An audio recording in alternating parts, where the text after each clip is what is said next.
भारत माता की, भारत माता की, भारत माता की। छत्रपति शिवाजी महाराज की, छत्रपति शिवाजी महाराज की, संत विश्वेश्वर महाराज की, संत विश्वेश्वर महाराज की। जय श्री राम, जय जय श्री राम। मंच पर उपस्थित भारतीय जनता पार्टी के प्रदेश के अध्यक्ष, अत्यंत कर्मठ कार्यकर्ता श्री चंद्रशेखर बावनकुले जी, सांसद सोलापुर श्री जय सिद्धेश्वर महास्वामी, मंच पर उपस्थित यहां के विधायक श्री सुभाष देशमुख, श्री विजय कुमार देशमुख जी, श्री सचिन कल्याण शेट्टी जी, माननीय मंत्री चंद्रकांत दादा पाटिल जी, भारतीय जनता पार्टी के जिला के अध्यक्ष श्री नरेंद्र काले जी, लोकसभा के संयोजक विक्रम देशमुख जी, लोकसभा के भारतीय जनता पार्टी के प्रत्याशी श्री राम सतपुते जी, संतोष पवार जी, मनीष काले जी, और अभी मेरे साथ ही आज के इस कार्यक्रम में यहां पर उपस्थित महाराष्ट्र सरकार के मंत्री, शिवसेना के उपनेता माननीय श्री गुलाबराव पाटिल जी, भारतीय जनता पार्टी, एनसीपी, शिवसेना और एनडीए गठबंधन से जुड़े हुए हमारे सभी पदाधिकारीगण भारी संख्या में सोलापुर की इस प्रतिष्ठित लोकसभा सीट पर उपस्थित मेरे सभी उपस्थित बहनों और भाइयों, एक ऐसी पावन भूमि जिसके मध्य में रेवण सिद्ध, पश्चिम में भागवत का पंढरपुर, पूरब में स्वामी समर्थ जी का अक्कलकोट, उत्तर में आई भवानी का तुलजापुर और दक्षिण में गुरुदेव दत्त जी का गाणनापुर स्थित है। ऐसी पावन धरा को कोटि कोटि नमन करते हुए मैं आप सभी का हृदय से अभिनंदन करता हूं, सादर अभिवादन करता हूं। बहनों और भाइयों, मैं उत्तर प्रदेश मर्यादा पुरुषोत्तम प्रभु श्री राम की पावन धरा से आपके बीच में कुछ अनुरोध करने के लिए आया हूं। सबसे पहले तो मैं आपका अभिनंदन और आपका स्वागत करता हूं और आपका आभार भी व्यक्त करता हूं कि श्री राम जन्मभूमि आंदोलन के दौरान महाराष्ट्र के हमारे सभी भाजपा शिवसेना के कार्यकर्ताओं ने, महाराष्ट्र के हमारे वीर कार्यकर्ताओं ने जिस आंदोलन में बढ़ चढ़ करके भाग लिया और उस दौरान राम जन्मभूमि मुक्ति के उस आंदोलन के साथ जुड़ करके सफलता अर्जित की, आज प्रधानमंत्री मोदी जी के प्रयास से और आप सबके सहयोग से अयोध्या में भगवान राम का भव्य मंदिर बन गया है। अयोध्या में प्रभु राम का यह भव्य मंदिर हम सब भारतवासियों के लिए भव्य भारत के राष्ट्र मंदिर का एक चित्रण प्रस्तुत करता है। बहन और भाइयों, अयोध्या का राम मंदिर इस बात का संकेत है कि अगर हम एकजुट होकर के कार्य करेंगे तो सिद्धि हमें अवश्य प्राप्त होगी। कोई ताकत हमें रोक नहीं सकती है। मोदी जी ने, प्रधानमंत्री मोदी जी ने 10 वर्षों तक इस देश के अंदर अथक प्रयास करके उनके प्रयासों में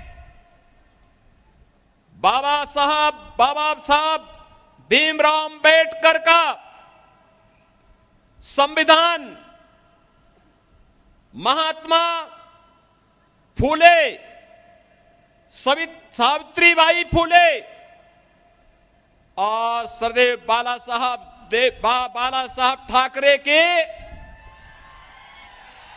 विचारों की प्रेरणा प्रधानमंत्री मोदी जी के एक एक कार्य में झलकती है और उसी का परिणाम है पूरे देश के अंदर चारों ओर एक ही स्वर से लोग आवाज उठा रहे हैं। बहनों और भाइयों, 2 चरणों के चुनाव संपन्न हो चुके हैं। 543 में से 191 सीटों पर चुनाव हो गए हैं। उत्तर, दक्षिण, पूरब, पश्चिम चारों ओर मुझे जाने का अवसर प्राप्त हुआ। कल ही मैं वेस्ट बंगाल में था। बहनों और भाइयों, मैं कह सकता हूं चारों ओर एक ही स्वर गूंज रहा है। अकेले उत्तर प्रदेश में 80 लोकसभा सीट है और चारों ओर एक स्वर से आवाज आ रही है कि फिर एक बार मोदी सरकार का, ये मोदी सरकार का जो स्वर गूंज रहा है वैसे ही नहीं गूंज रहा है। 10 वर्ष तक बाबा साहब भीमराव अंबेडकर के संविधान की पूजा करते हुए, महात्मा फूले के सामाजिक न्याय को अंगीकार करते हुए, सावित्रीबाई फूले के महिला सशक्तिकरण के अभियान को आगे बढ़ाते हुए और सरदेव बाला साहब ठाकरे के हिंदुत्व की प्रचंड ज्वाला को आगे बढ़ाते हुए जो सिंहनाद मोदी जी ने किया है, आज उसका परिणाम हम सबके सामने है। 140 करोड़ भारतवासियों का दुनिया के अंदर सम्मान बढ़ा है। भारत की सीमाएं सुरक्षित हुई हैं। एक सुरक्षित भारत किस रूप में सुरक्षित हुआ है? आज कोई भी देश, कोई भी दुश्मन भारत की सीमा का अतिक्रमण नहीं कर सकता। आतंकवाद, नक्सलवाद समाप्त। अगर कहीं जोर से पटाखा भी फूटता है तो पाकिस्तान पहले सफाई देता है कि मेरा हाथ नहीं है, क्योंकि उसे मालूम है ये नया भारत है, छेड़ता नहीं है। लेकिन अगर कोई छेड़ेगा तो फिर उसको छोड़ता भी नहीं है। ये नया भारत है। ये कांग्रेस के समय का भारत नहीं है कि कोई एक थप्पड़ मारता था तो वो कहता था अरे रुक जाओ यार, देखो कहीं माहौल खराब ना हो जाए। ऐसा नहीं है। अगर कोई थप्पड़ मारेगा तो जोरदार घूंसे से उसका जबड़ा तोड़ने की हिम्मत आज का भारत रखता है। और इसलिए बहनों और भाइयों, मैं आज आप सबको यही कहने के लिए आया हूं,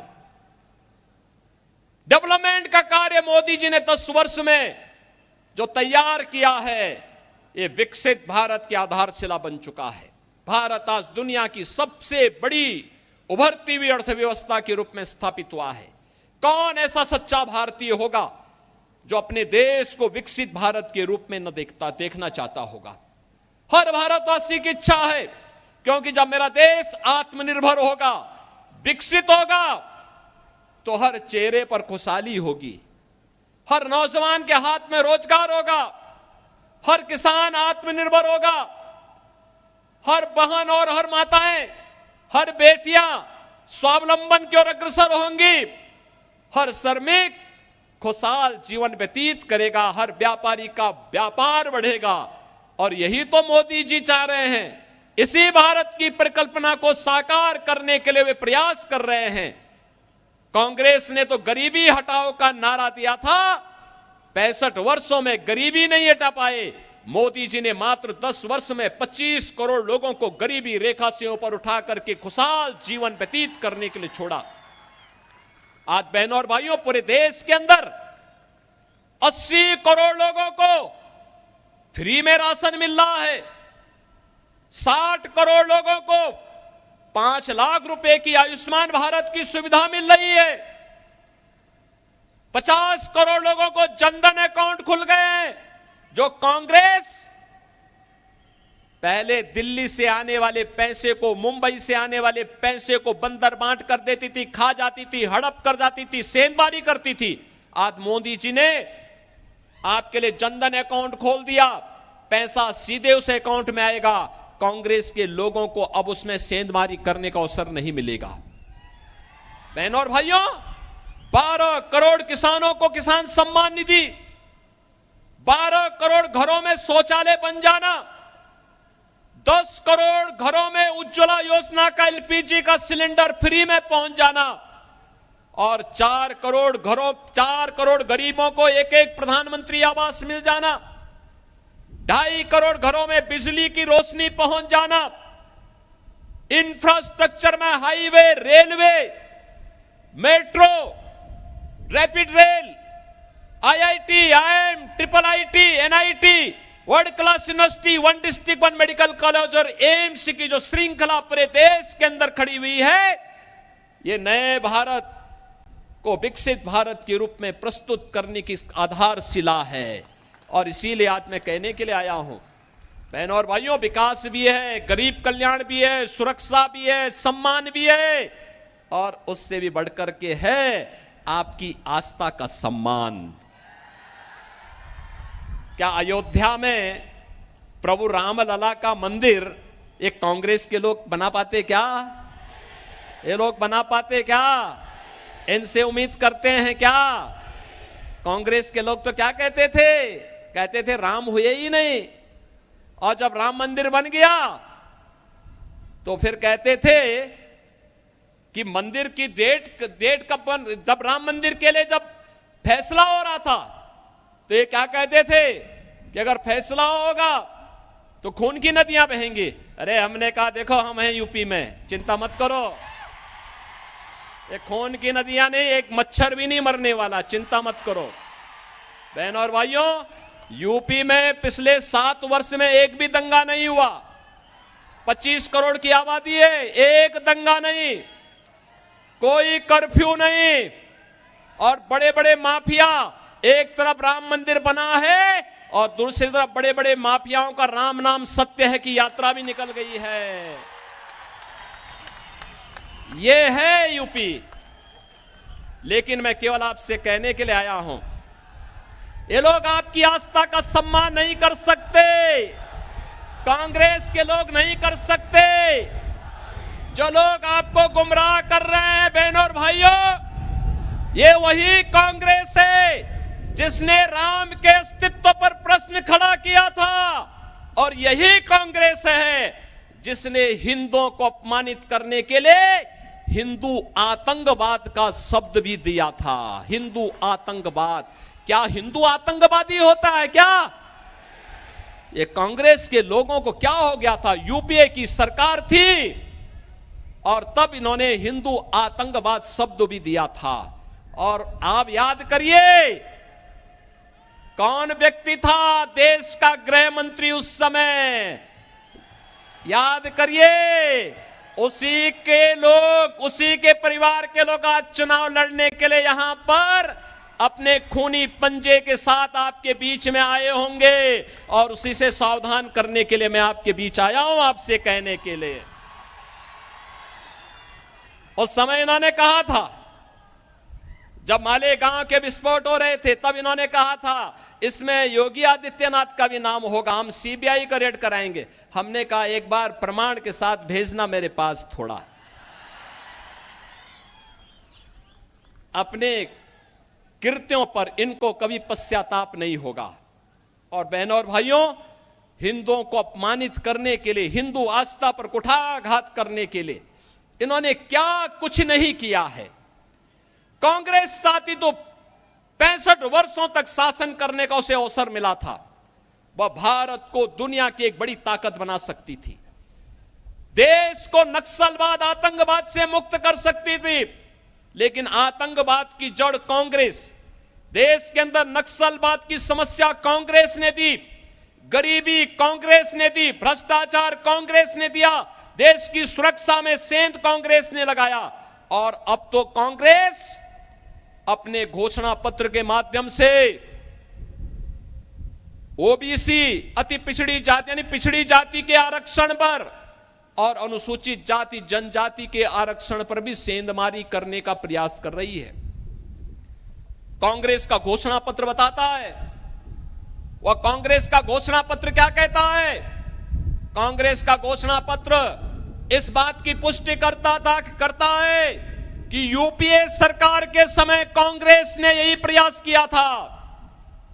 उस समय उसने जस्टिस रंगनाथ मिश्रा के नेतृत्व में एक कमेटी बनाई थी और कमेटी ने कहा था कि पिछड़ी जाति के लोगों को मिलने वाले 27% आरक्षण में से 6% मुसलमानों को दे देना चाहिए। क्या हम अपने पिछड़ी जाति के लोगों के हक को किसी दूसरे को बांटने देंगे क्या? हिंदुओं का आरक्षण किसी को मिलना चाहिए क्या? और सच्चर कमेटी गठित करके इन्होंने मुसलमानों की कुछ जातियों को अनुसूचित जाति में शामिल करने का प्रयास किया था। वो तो भारतीय जनता पार्टी थी, विरोध किया था, तब ये बच पाया था। आज गुमराह कर रहे हैं कांग्रेस के लोग। ये अनुसूचित जाति, जनजाति और पिछड़ी जाति के आरक्षण में सेंध लगाने के लिए आज कांग्रेस ने साजिश रच दी है और इसीलिए अब वह तमाम प्रकार के झूठ का सहारा ले रही है।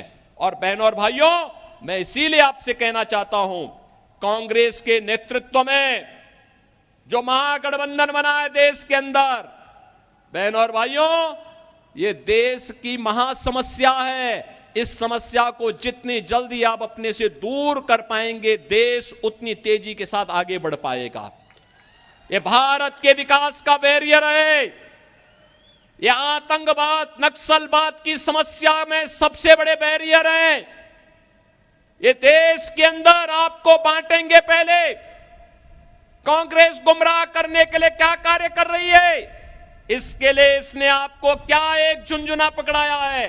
ये कह रही है हम पहले जातीय जनगणना करेंगे, जातीय जनगणना करके हिंदुओं की जातियों को आपस में लड़ाएंगे, फिर आपस में लड़ाने के बाद जब आरक्षण का मुद्दा इनके मुद्दे से अलग हो जाएगा, उसमें लोगों का ध्यान आपस में लड़ने में ही हिंदू लड़ने लग जाएगा, तो उसके बाद चुपचाप आपके हक पर ये उसको मुसलमानों को देने का काम करेंगे। और फिर भारत के इस्लामीकरण का, तालिबानीकरण की एक रूपरेखा अपने घोषणा पत्र के अनुसार कांग्रेस तैयार कर देगी। हमें कांग्रेस के इस मंसूबे को सफल नहीं होने देना है। बहनों और भाइयों, इस देश का फिर से मजहब के आधार पर बंटवारा नहीं होने देना है और इसके लिए चाहे कोई भी कुर्बानी देनी पड़े, हमें इसके लिए अपने आप को तैयार करना है। और इसीलिए हम आए हैं। आज जो परिवर्तन आपको देश के अंदर देखने को मिल रहा है, ये परिवर्तन का नेतृत्व करता, इसके सारथी हैं देश के प्रधानमंत्री मोदी जी। और आज हमारा दायित्व बनता है 10 वर्ष तक बिना रुके, बिना डिगे, बिना झुके मोदी जी ने देश के विकास के लिए 24 घंटे 365 दिन लगातार 10 वर्ष तक काम किया है। और आज इसीलिए मैं आपसे अपील करने के लिए आया हूं, अगर मोदी जी अपने स्तर पर मेहनत करते हैं, कार्य करते हैं, देश के लिए सोचते हैं, नेशन फर्स्ट के लिए कार्य करते हैं, मोदी जी नेशन फर्स्ट की बात करते हैं और कांग्रेस और उनके गठबंधन के लोग फैमिली फर्स्ट की बात करते हैं। यही अंतर है। मोदी जी देश की बात करते हैं, वे परिवार की बात करते हैं। मोदी जी कहते हैं भारत को विकसित बनाएंगे, वे कहते हैं नहीं, हम भारत को बंटाधार कर देंगे, बांटना चाहते हैं देश को। क्या भारत को बांटने वालों का साथ देंगे क्या? बहनों और भाइयों, देश के अंदर जो सुरक्षा का माहौल है, देश के अंदर विकास का जो माहौल है, भारत का जो दुनिया के अंदर सम्मान बढ़ा है, मोदी जी नेतृत्व करता है, मोदी जी को श्रेय जाता है, लेकिन उससे बढ़कर का श्रेय आपको है, क्योंकि आपने मोदी जी पे विश्वास किया है। और इसीलिए इसके लिए मैं आपका अभिनंदन करता हूं और इसीलिए आपसे अपील करता हूं, आपका एक वोट